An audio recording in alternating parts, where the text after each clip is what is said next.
topics and opinions expressed in the following show are solely those of the host and their guests and not those of W4CY Radio, its employees, or affiliates. We make no recommendations or endorsements for radio show programs, services, or products mentioned on air or on our web. No liability, explicit or implied, shall be extended to W4CY Radio or its employees or affiliates. Any questions or comments should be directed to those show hosts. Thank you for choosing W4CY Radio.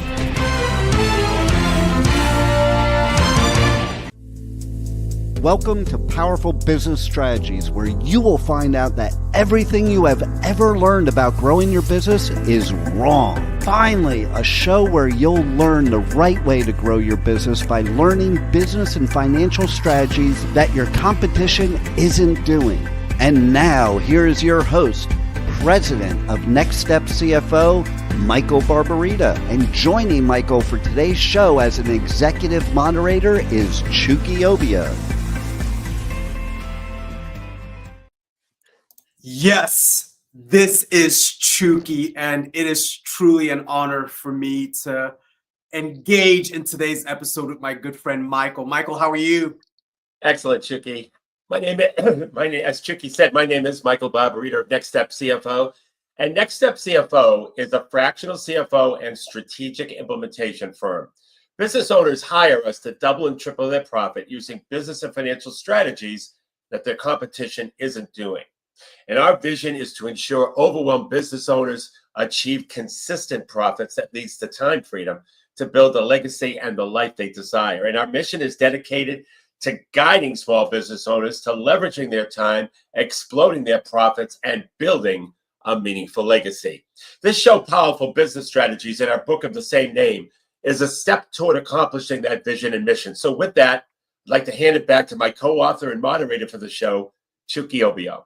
Absolutely, Michael. Thank you. So for our longtime listeners, we switched up the intro just a touch. Folks, remember, gratitude is undefeated, but I wanted to just keep you on your toes. Gratitude is undefeated. Growth is always about the next step.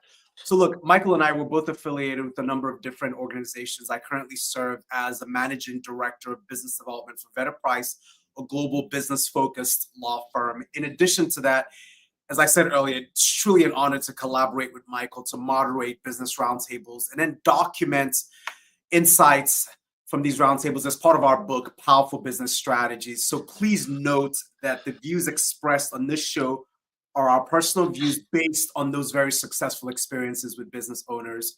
My mission as a fearless moderator is to ask the right questions to help you, the listener, learn the best strategies that the competition isn't doing. With that, back over to Michael. Thank you, Chuki. So I want to share something right from the heart because I see it all the time. Many of you listening right now are undervaluing what you bring to the market. You've gotten caught in a trap of thinking that lower prices are the only way to compete. But I've seen firsthand, time and time again, how businesses improve when they break free from this mindset. Your expertise, your dedication, the value you create, these are worth far more than you're currently charging. Today's episode isn't just about pricing strategies, it's about reclaiming your worth in the marketplace, because when you truly understand your value and learn to communicate it effectively, you'll be shocked at what customers are willing to pay. And it's time to start leaving money on that table and start commanding the premium prices that you deserve. So today, we're tackling one of the most destructive myths in business, the idea that competing on price is the best way to win customers. This myth is costing small business owners millions in lost profits every single year. And I see it time and time again in my work with business owners across dozens of industries. They're caught in this vicious cycle of discounting, watching their margins shrink while they work harder than ever. And what's most frustrating is that they usually have truly something valuable to offer, but they're failing to communicate that value in a way that justifies premium prices. And here's an important insight about pricing. For a typical business, a 1% increase in price, assuming your volume stays the same and assuming you're an average business, can result in a 3 to 4% increase in operating profit. Wow. So even this modest impact demonstrates how Powerful pricing can be compared to other profit improvement strategies. Yet most businesses are doing the exact opposite. They're cutting prices and watching their profits evaporate. But here's the good news. With the right approach, almost any business can command premium prices, even in competitive markets, even during economic downturns. And today, we're going to show you exactly how to do that with what I call the value elevation framework. Michael, before we dive into that framework, I do have to ask this question. Why do you think so many business owners fall into the discounting trap in the first place? Yeah, that's a super question. That's really super, because that's the exact problem that we run into all the time. There are three primary reasons businesses get caught in the discounting trap. First, they've bought into the myth that customers primarily buy on price. The reality is that price is rarely the most important factor in these purchasing decisions. And studies have consistently shown that customers rank factors like quality, reliability, convenience, and the customer experience overall way above price in importance. Yet, businesses continue to act as if price is the only thing that customers care about. Secondly, many business owners don't know how to effectively communicate the value they provide. They're excellent at delivering their product or service, but they struggle to articulate why that product or service is worth a premium price, and they end up focusing on features rather than outcomes, on what they do rather than the value they create. You know, I said this in an earlier show. It's about matching your inside reality with the outside perception. The inside reality is that you're providing all this value, but the outside perception is that you're just like everybody else. And that's about communicating your value. That's why that's number two is so important. Third, there's a very human fear of rejection. Raising prices always feels risky. What if the customer says no? What if they go to another company?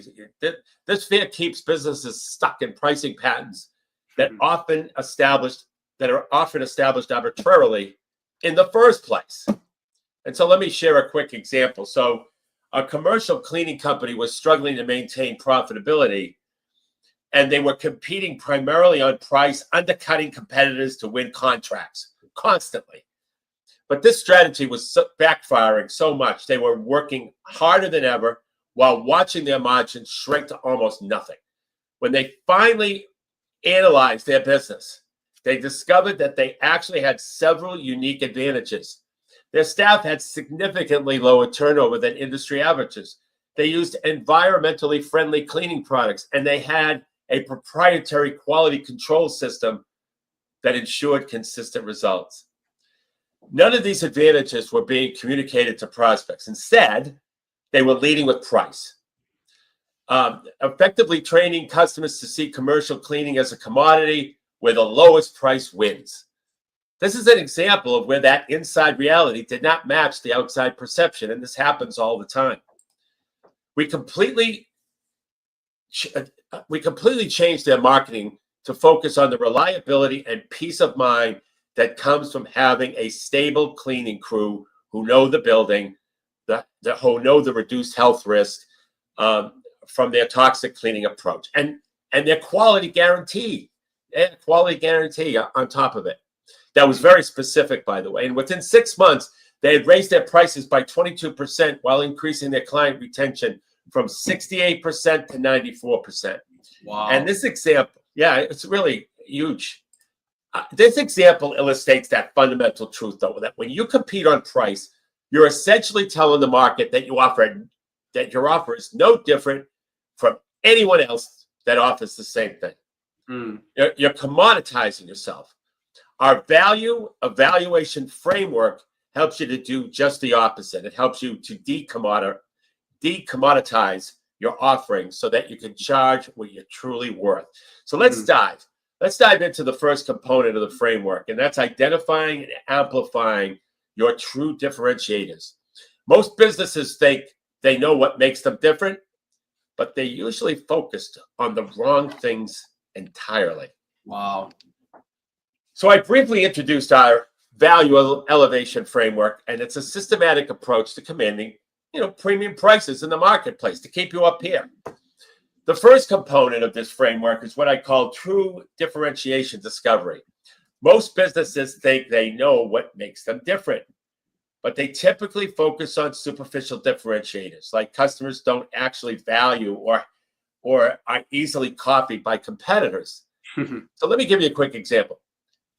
I can't tell you how many times I've heard business owners say things like, we provide excellent customer service, or we offer the highest quality, or we have 25 years of experience, we're family owned. These might all be true, but they're also what I call I hope so marketing. Things that customers already expect, and that your competitors are likely claiming the same thing.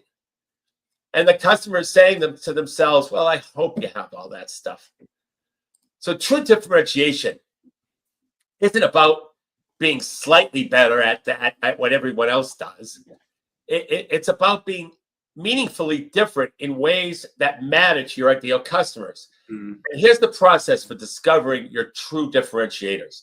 First, conduct what I call simply interviews with your best customers. These aren't easy to do, but you've got to do these things because it's the best way to get feedback directly from the horse's mouth. And these aren't traditional satisfaction surveys. They're in-depth conversations focused on understanding the real value they receive from working with you. Ask questions like, what problem or challenge were you facing that led you to work with us? Ask, what would happen if we disappeared tomorrow? How would it impact you? And what do we do that you wish other vendors in your life would do?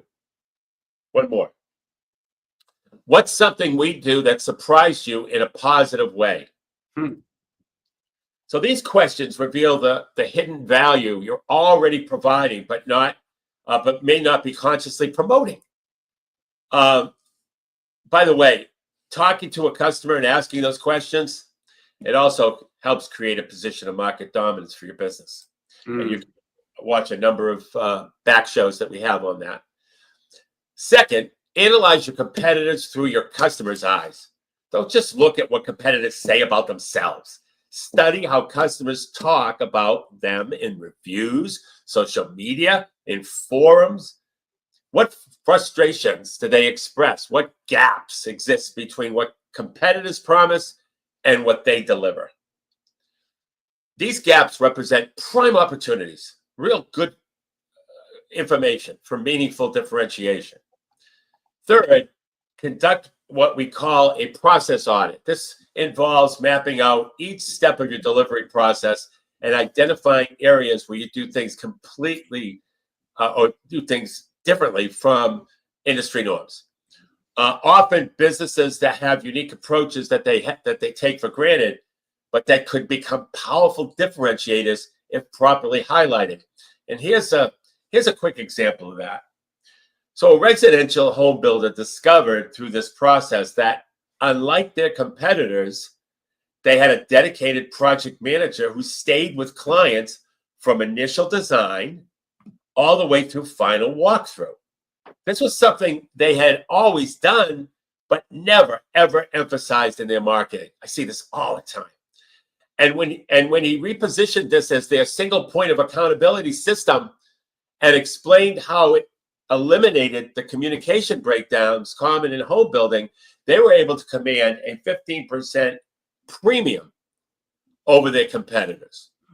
Wow, that is fascinating, Michael. But once you've identified these true differentiators, how do you effectively communicate that to prospects, to referral sources? I mean, just to stakeholders, Michael, in a way that justifies that premium pricing that you're asking for? Well, that's exactly the right question to ask, Chuki, because identifying differentiators is actually only half the battle. You also need to communicate them effectively. This is what we did with the home builder. This brings us to the second component of our framework called value translation. Value translation is the process of converting your differentiators into specific measurable benefits that resonate with prospects' highest priorities. And here's how it works.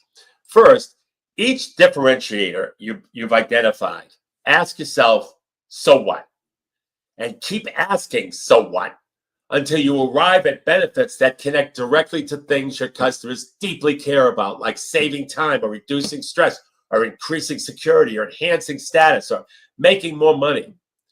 For example, if your differentiator is a proprietary quality control process, the so what might be fewer defects. But don't stop there.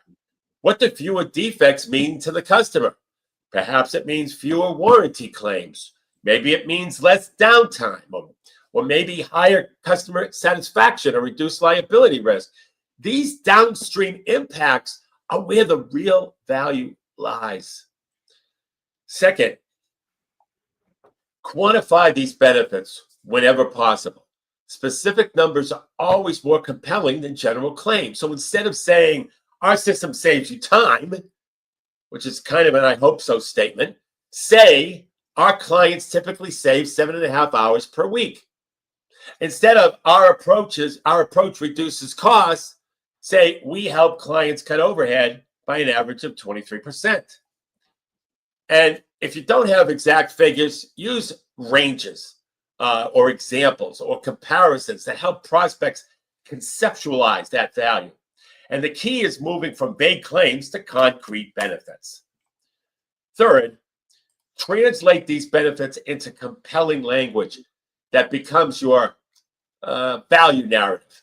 This isn't about clever copywriting. It's about clearly articulating the unique value you deliver in terms that resonate with your ideal customer. So let me share a quick example. So an IT services company was struggling to differentiate itself in a crowded market. And through this discovery process, they found that while competitors focused on reactive problem solving, this company had developed a proactive monitoring system that prevented problems before they occurred. And the key was translating this technical differentiator into business value.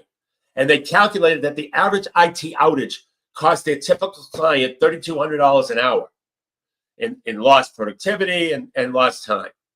And their system prevented an average of 3.7 outages per year with a typical duration of 4.2. And this meant that their approach was actually saving clients almost 50 grand in avoided downtime costs. And when they began leading with this narrative, a value narrative, our proprietary monitoring system saves the average mid-sized business 49 grand annually and prevented downtime. Prospects immediately understood the value of the proposition. The company was able to increase their monthly service fees by 35% while improving their closing rate. So once again, this demonstrates a critical truth that customers don't pay for what you do, they pay for the outcomes that you deliver. Your job is to make those outcomes crystal clear and connect them directly to the things that your ideal customers value the most. Yeah, Michael, so we do have a question from a listener. In fact, we'll go with this one. It's a good one. So the key is translating what makes you different into specific measurable value for the customer. Is that correct? Right, Michael? Yep, that's correct. So how do you identify which customers are most likely to value your differentiators and then be willing to pay the premium prices for that? Yeah, that's great. That's a great question. Well, that leads perfectly into the third component of the framework, which is value-based customer selection. So one of the biggest mistakes businesses make is trying to appeal to everyone.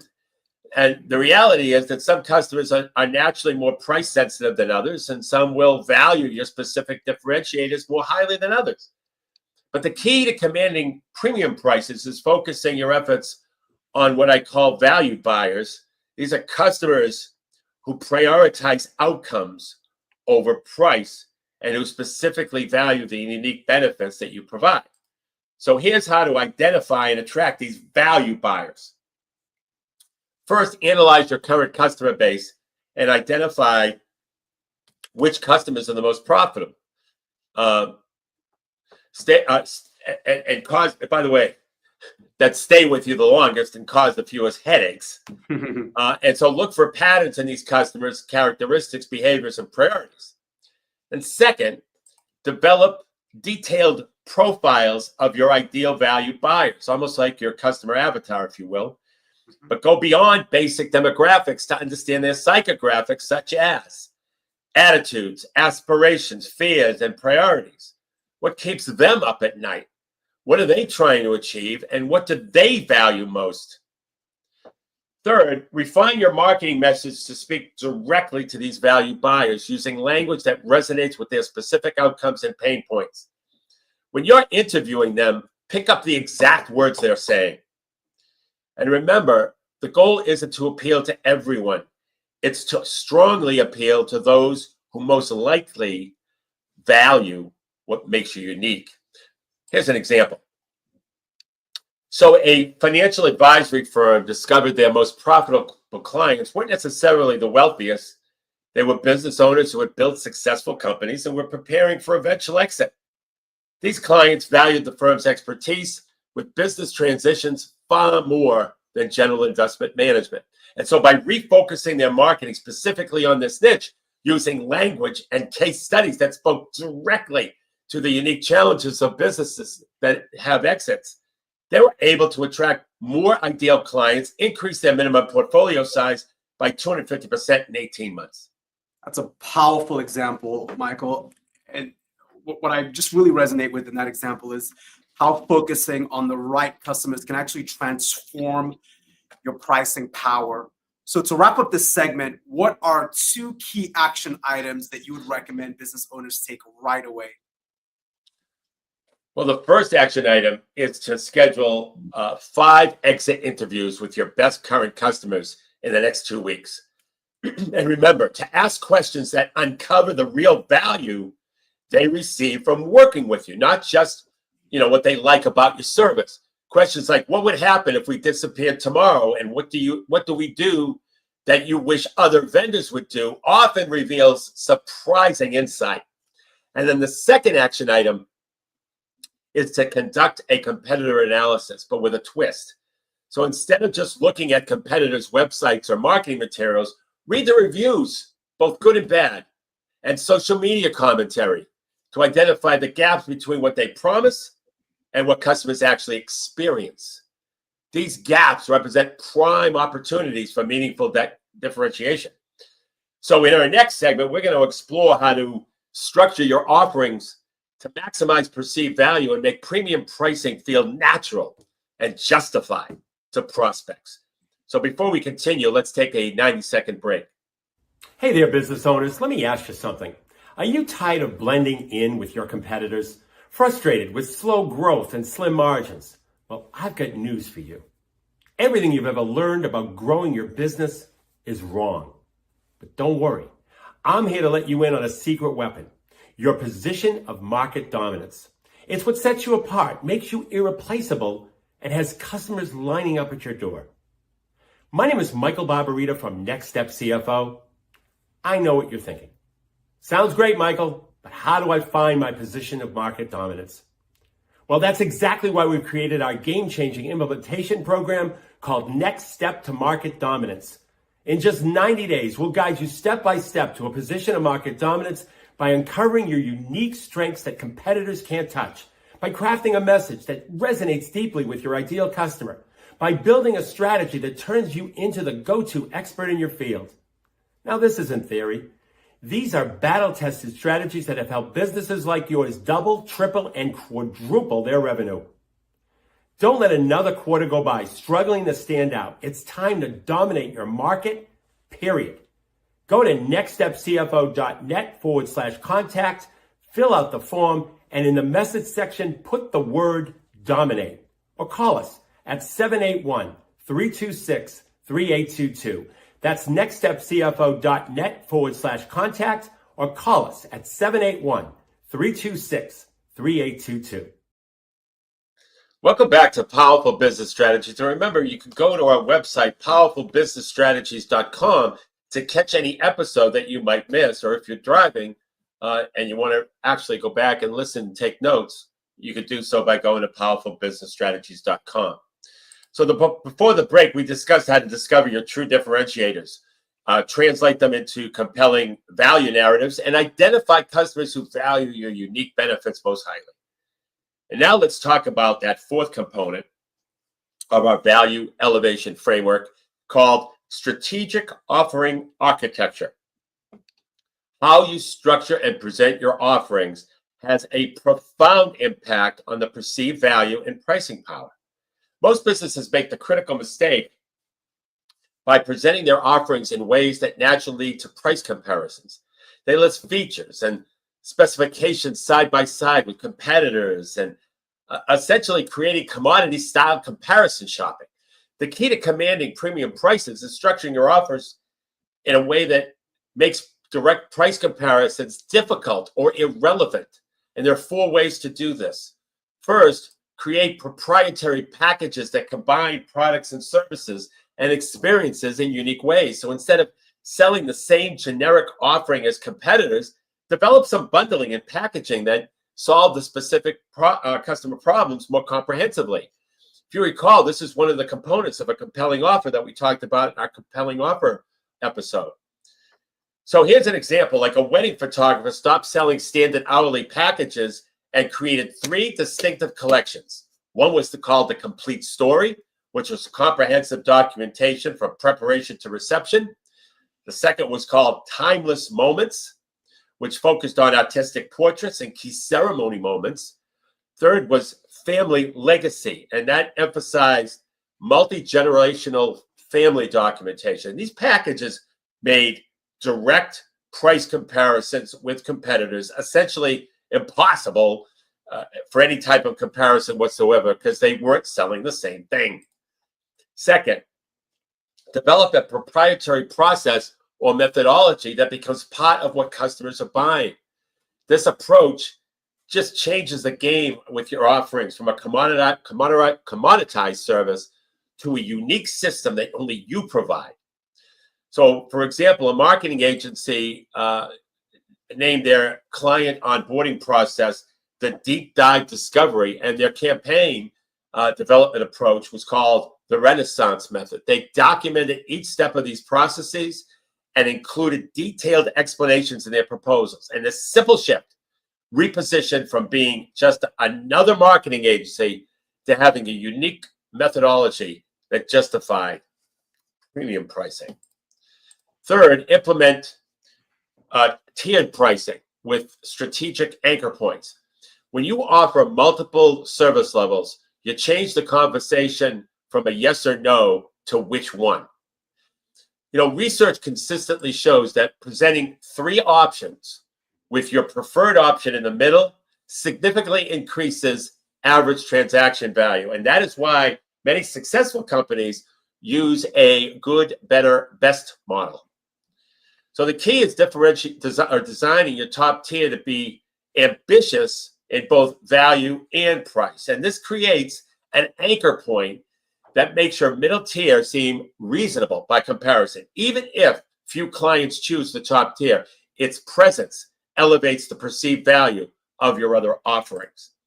And fourth, consider shifting to outcome-based pricing models where appropriate. So when you price based on results rather than inputs like time and materials, you align your compensation directly with the value you create.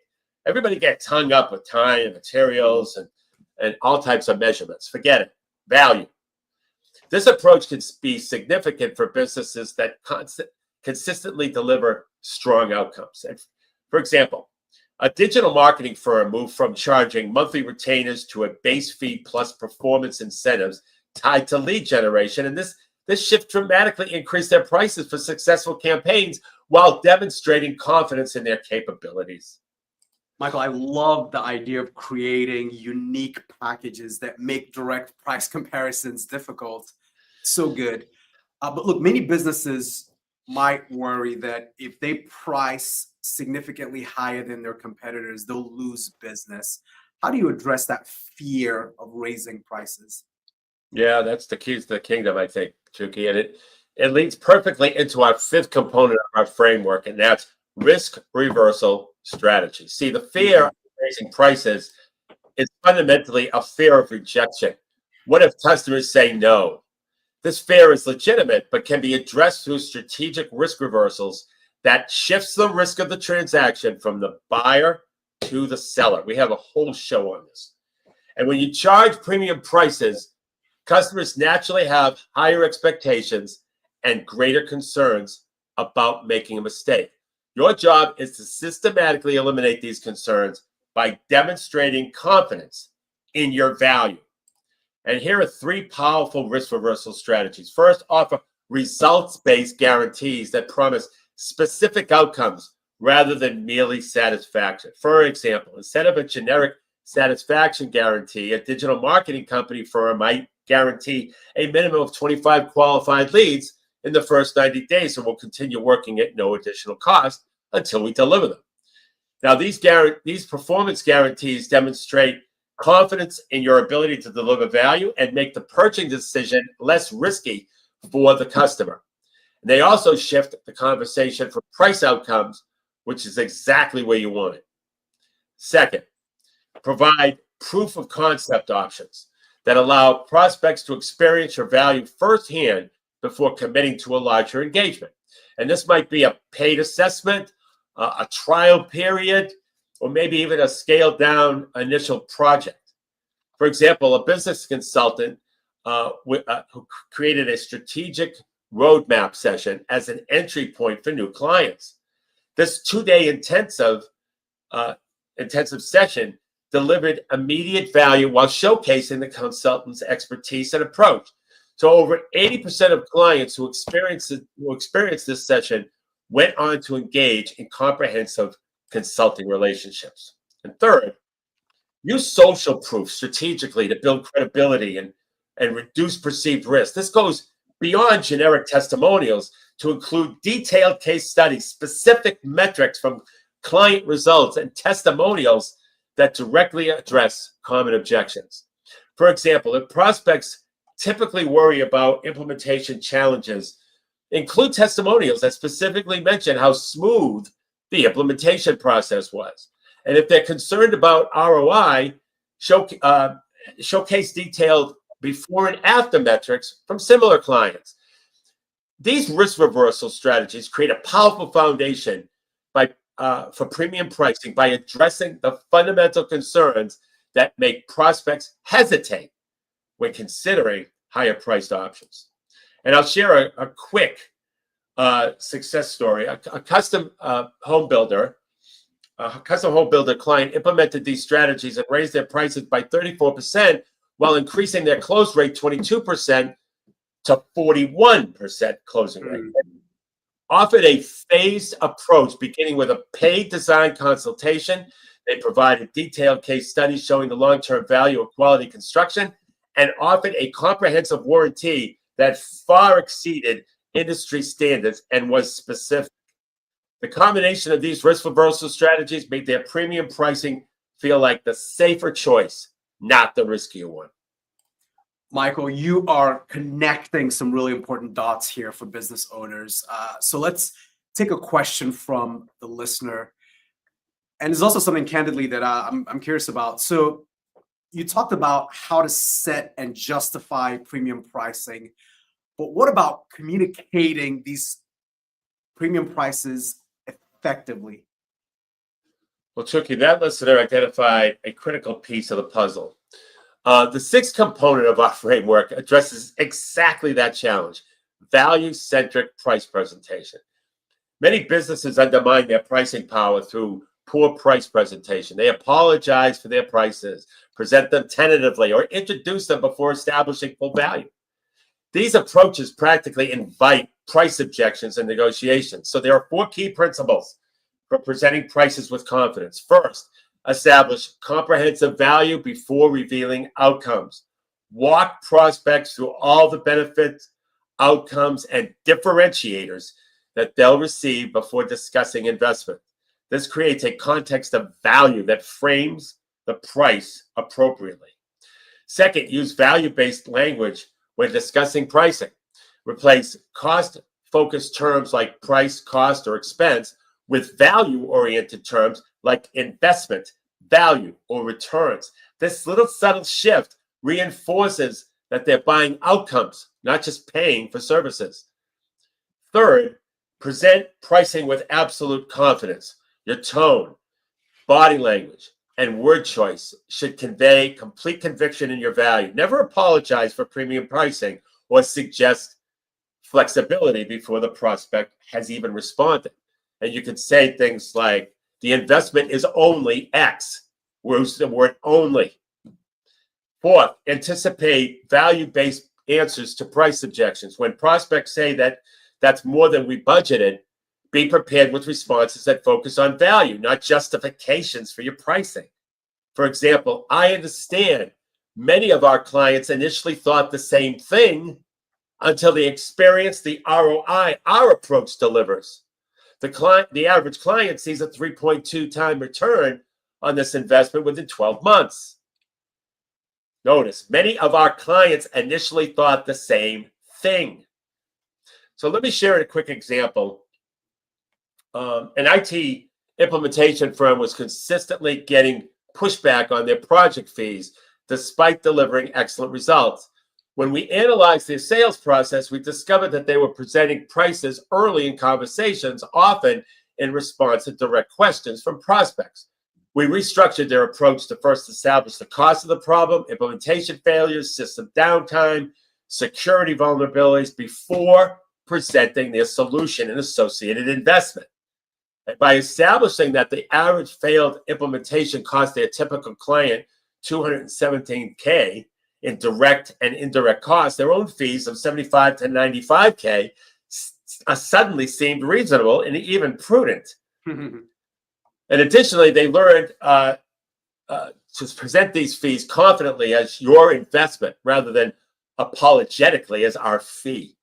Within 3 months, price objections decreased by 58%, and their average project value increased by 22%. Michael, one of the things that you do a really good job of with these examples, and I hope our listeners are taking cues, and I think they are, is to provide the specific impact of the results, right? Going from, price objections decreasing, from, by 58%, for example, that's very specific. So here's something that's even just more fascinating to me, at least. I mean, just the language, right? So it's fascinating how much the language and timing around pricing conversations impacts the perception. So to wrap up this segment, Michael, what are 2 key action items that business owners should implement right away? Well, the first action item is to restructure your offerings into proprietary packages with names that highlight your unique approach or methodology. Create at least 3 package levels. Remember that good, better, best scenario that we talked about. The second action item is to develop at least 1 powerful risk reversal in the next 30 days. This could be a results-based guarantee, a proof of concept option, or a compelling case study that showcases specific measurable results for clients similar to your target prospect. Remember, risk reversals is about shifting the risk from the buyer to the seller to build confidence in your premium pricing. In our next segment, we'll discuss how to implement these strategies effectively, address potential challenges, and create a culture of value within your organization. So before I continue this discussion, we're going to take a 90-second break. Hey there, business owners. Let me ask you something. Are you tired of blending in with your competitors? Frustrated with slow growth and slim margins? Well, I've got news for you. Everything you've ever learned about growing your business is wrong. But don't worry. I'm here to let you in on a secret weapon, your position of market dominance. It's what sets you apart, makes you irreplaceable, and has customers lining up at your door. My name is Michael Barbarita from Next Step CFO. I know what you're thinking. Sounds great, Michael, but how do I find my position of market dominance? Well, that's exactly why we've created our game-changing implementation program called Next Step to Market Dominance. In just 90 days, we'll guide you step by step to a position of market dominance by uncovering your unique strengths that competitors can't touch, by crafting a message that resonates deeply with your ideal customer, by building a strategy that turns you into the go-to expert in your field. Now, this isn't theory. These are battle-tested strategies that have helped businesses like yours double, triple, and quadruple their revenue. Don't let another quarter go by struggling to stand out. It's time to dominate your market, period. Go to nextstepcfo.net/contact, fill out the form, and in the message section, put the word dominate. Or call us at 781-326-3822. That's nextstepcfo.net/contact, or call us at 781-326-3822. Welcome back to Powerful Business Strategies. So far we've covered discovering your true differentiators, translating them into valuable benefits, selecting ideal customers, structuring compelling offers, implementing risk reversal strategies, and presenting prices effectively. Now let's discuss the final component of our value elevation framework, and that's internal value alignment. And this critical element ensures that your entire organization consistently supports and reinforces your premium pricing strategy. Many businesses implement new pricing approaches only to have them undermined by team members who just don't understand or believe in the value being delivered.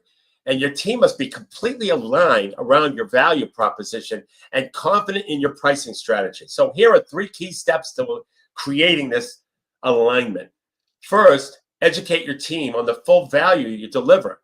Many team members, especially those who are not directly involved in sales, don't fully understand the outcomes customers receive or why they choose your business over alternatives. Share customer success stories, testimonials, and case studies with your team regularly so it starts to sink in. For example, a manufacturing company began their monthly all-hands meeting with a customer impact spotlight where they shared specific examples of how their product made a meaningful difference for a customer. And these stories built pride among the team members and reinforced the real value that they were creating daily. Second, involve team members in identifying and enhancing value. The people closest to customers often have the best insights into what customers truly value, yet many businesses never tap this knowledge. Create structured opportunities for team members to share these insights and suggest ways to increase value. And then third, align compensation with value creation rather than cost reduction or volume. When team members are rewarded primarily for cutting costs or increasing volume, they'll naturally focus on those metrics and sometimes at the expense of value creation. Consider implementing bonuses tied to customer outcomes, customer retention, or other value-based metrics. For instance, a professional services firm restructured the bonus system to include client retention and expansion metrics alongside traditional production targets. And this shift encouraged professionals to focus on delivering ongoing value rather than just billable hours, supporting the firm's premium pricing strategy. Michael, those are excellent points about internal alignment. And you and I, we've seen businesses where the sales team is trying to justify premium prices while operations is, cutting corners, to reduce cost. I mean, it's sort of that constructive tension that sometimes is not so constructive, right? But what about managing this shift with existing customers? Like, how do you raise prices without losing valuable clients? Yeah, that's a critical question. Implementing premium pricing strategies with new prospects is relatively straightforward, but transitioning existing customers requires a more nuanced approach. And here are 4 strategies for effectively raising prices with current customers. First, improve before you increase. So before raising prices, identify ways to enhance the value you provide, or give them a little history lesson on the value you provide.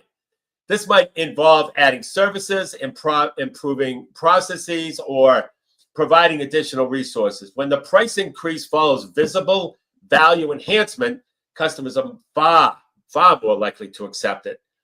Secondly, segment your approach based on customer value and price sensitivity.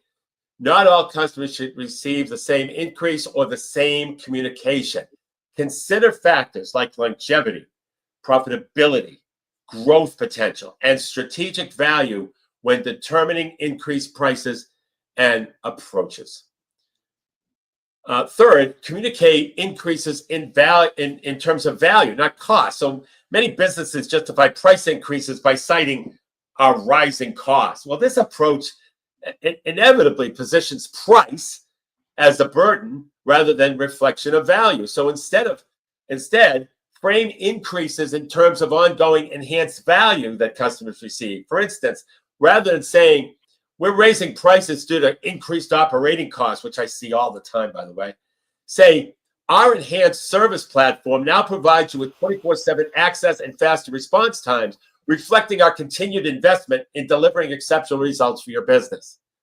Just a total different way to deliver.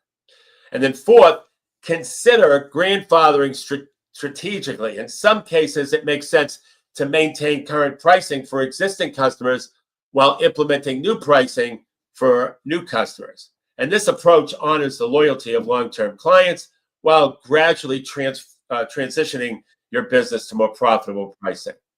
However, be careful. Don't want to create permanent pricing disparities that become difficult to manage.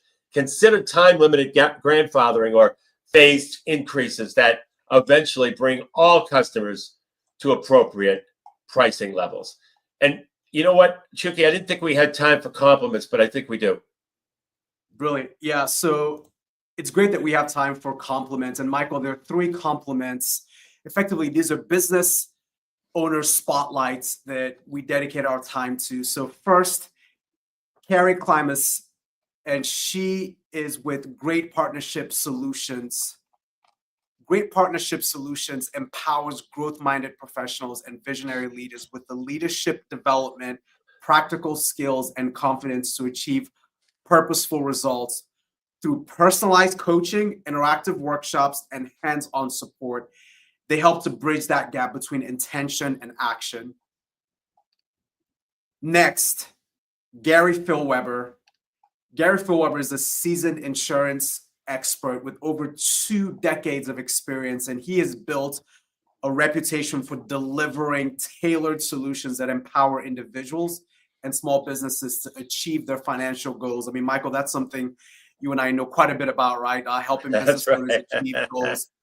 As a retirement specialist at Property Insurance Benefits, he crafts comprehensive plans that enable clients to retire on their own terms, leverage his extensive experience and knowledge in health insurance, in Medicare, and in Medicaid. So effectively, clients can access his proven track record of success.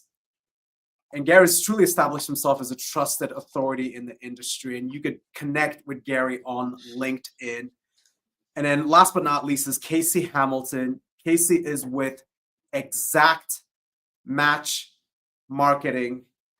Now, this is a really intriguing organization and operation, right? What they do is they help agencies double their MRR without spending money.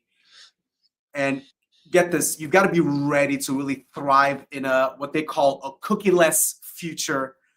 You can empower your marketing and engage with clients in real time with their real-time search monitoring services. It's truly the future of marketing in a way. And again, business is called Exact Match Marketing. Michael, back over to you. Thank you, Chuki. That was great. As we wrap up today's episode on commanding premium prices, let's summarize the key elements of the value elevation framework. First, true differentiation discovery. Identify what generally makes your business unique in ways that matter to your customers through customer interviews, competitive analysis, and process audits. Second, value translation, converting your differentiators into specific, measurable benefits that resonate with your prospects' highest priorities, quantifying these benefits whenever possible. Third, value-based customer selection, focusing your efforts on customers who naturally value your unique benefits and are willing to pay premium prices for superior outcomes. Fourth, strategic offering architecture, structuring your offerings in ways that make price comparisons difficult or irrelevant through proprietary packages, methodologies, and tiered pricing. Fifth is your risk reversal strategy, shifting risk from the buyer to the seller through results-based guarantees, proof of concept options, and strategic social proof. Sixth, value-centric price presentation. Communicating prices effectively by establishing value first, using value-based language, presenting with confidence, and being prepared for objections. And finally, internal value alignment, ensuring your entire organization consistently supports and reinforces your premium pricing through education, involvement, and aligned compensation. Remember that commanding premium prices isn't about charging more for the same thing everyone else offers. It's about delivering exceptional value and communicating that value effectively and structuring your offerings in ways that make your premium pricing feel natural and justified. Implementing these strategies require courage and conviction. You'll likely face moments of doubt, especially when competitors continue discounting or prospects question your pricing. In these moments, remember, the most successful businesses aren't those that compete on price. They're the ones that compete on value and confidently charge what they are worth.